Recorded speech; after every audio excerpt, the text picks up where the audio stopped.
तो हेलो बच्चों, आप सभी का स्वागत है आज की इस नए वीडियो में नए टॉपिक के साथ। तो बच्चों, आज की इस वीडियो में हम लोग रंजकहीनता यानी कि एल्बिनिज्म के बारे में संपूर्ण जानकारी आपको बड़ी आसानी से देने वाले हैं। तो आप इस वीडियो में अंत तक जरूर से बने रहिएगा।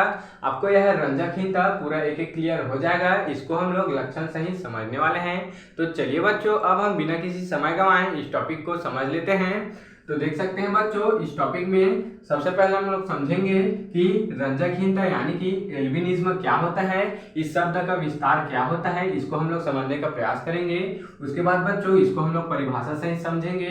उसके बाद बच्चों इसके कुछ लक्षण हैं, उसको हम लोग समझने वाले हैं। तो चलिए बच्चों, अब हम बिना किसी समय गंवाए रंजकहीनता शब्द का विस्तार को पहले समझ लेते हैं। तो देख सकते हैं बच्चों, रंजकहीनता दो शब्द से मिलकर बना है। देख सकते हैं, पहला शब्द हो गया रंजक, दूसरा हो गया हीनता। तो देख सकते हैं बच्चों, रंजक का क्या अर्थ हुआ यहाँ पर, रंग पदार्थ है, यानी कि रंग पदार्थ के लिए रंजक शब्द का उपयोग किया जाता है। और हीनता यानी कि बच्चों किसी भी चीज का उपस्थित नहीं होना, यानी कि किसी भी चीज में हीन हो जाना, तो उसी को बोला गया यहाँ पर अनुपस्थित। यानी कि बच्चों हीनता का अर्थ हो गया अनुपस्थित और रंजक का अर्थ हो गया रंग पदार्थ। तो बच्चों रंग पदार्थ का अनुपस्थित होना ही क्या कहलाता है बच्चों, रंजकहीनता कहलाता है। इसको हम लोग आगे और भी डिटेल से समझने वाले हैं। तो देख सकते हैं बच्चों, अब हम इसको समझने का प्रयास करते हैं।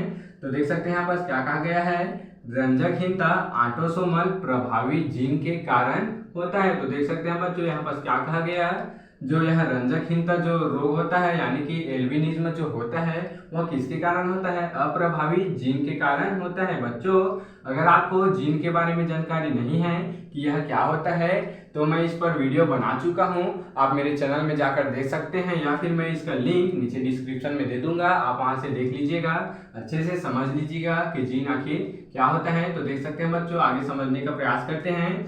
यह एक ऑटोसोमल अप्रभावी जीन के कारण होता है। देख सकते हैं आगे, सामान्य व्यक्ति के शरीर में टायरोसिनेज एंजाइम पाया जाता है। तो देख सकते हैं बच्चों, यहाँ पर सामान्य व्यक्ति का बात हो रहा है कि सामान्य व्यक्ति के शरीर में क्या पाया जाता है बच्चों, टायरोसिनेज नामक एंजाइम पाया जाता है, जो कि टायरोसिन से डोपा का निर्माण करते हैं। तो देख सकते हैं बच्चों, यहाँ पर डोपा किसको कहा गया है, तो डोपा शब्द का विस्तार क्या है, तो देख सकते हैं डाई हाइड्रोक्सी फिनाइल एनालिन को ही क्या कहते हैं बच्चों, डोपा कहते हैं। यानी कि बच्चों DO से हो गया डाई हाइड्रोक्सी, P से हो गया फिनाइल, A से हो गया एलेनिन, ये एलेनिन। तो देख सकते हैं बच्चों, इसका क्या होता है, निर्माण करता है। यानी कि जो सामान्य व्यक्ति होते हैं बच्चों, उसमें क्या पाए जाते हैं, टायरोसिन नामक एंजाइम पाए जाते हैं। और यह टायरोसिन नामक एंजाइम क्या करते हैं बच्चों, टायरोसिन से क्या करते हैं, डोपा का क्या कर देते हैं बच्चों, निर्माण कर देते हैं। यानी कि डाईहाइड्रोक्सी फिनाइल एलेनिन का क्या कर देते हैं, यहाँ पर निर्माण कर देते हैं।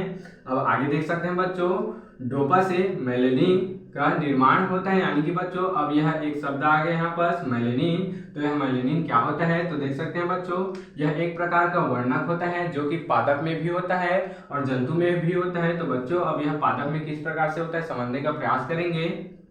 तो बच्चों कोई भी पेड़ पौधा हरे रंग का दिखाई देता है, वह किसके कारण होता है, क्लोरोफिल के कारण होता है। और वह जो वर्णक होता है वही उसमें क्लोरोफिल होता है।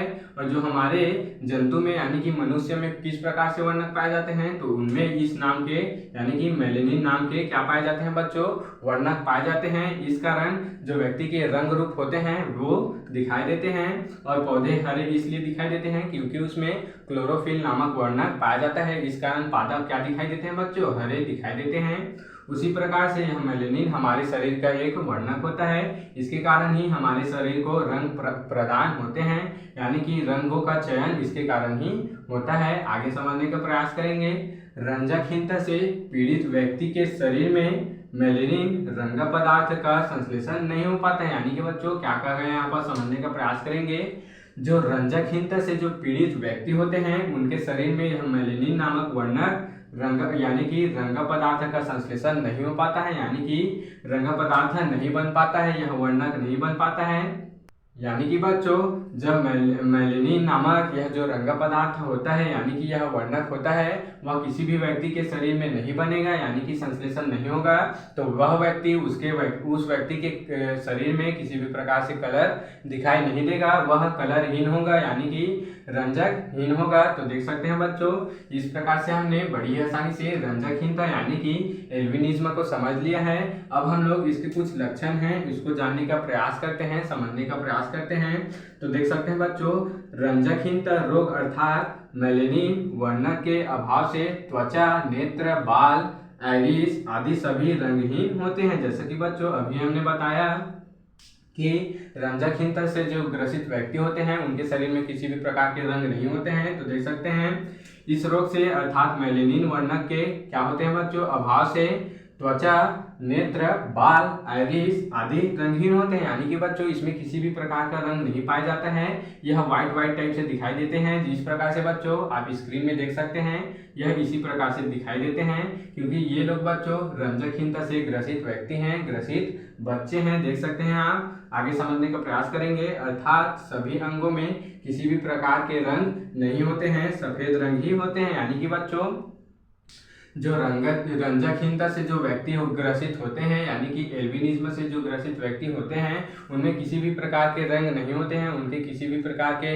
अंग में किसी भी प्रकार के रंग नहीं होते हैं, वह रंगहीन होते हैं और व्हाइट से दिखाई देते हैं। तो बच्चों इस प्रकार से हमने बड़ी आसानी से रंजकहीनता यानी कि एल्बिनिज्म को लक्षण से ही समझ लिया है। आप इसका स्क्रीनशॉट ले सकते हैं। तो बच्चों आशा करता हूं कि यह टॉपिक आपको जरूर से समझ में आया होगा और ऐसे ही नए और इम्पोर्टेंट टॉपिक के लिए मेरे इस चैनल में बने रहिएगा। अगर आप इस चैनल में नए हो तो इसको सब्सक्राइब करके बेल वाले आइकन को दबाकर प्रेस कर लीजिएगा, ताकि आपको मेरी ऐसी ही अच्छे कंटेंट, अच्छे इंपॉर्टेंट वीडियो सबसे पहले आप तक ही पहुंचती रहे। तो चलिए बच्चों फिर मिलते हैं किसी नेक्स्ट वीडियो में नए टॉपिक के साथ। तब तक के लिए जय हिंद, जय भारत।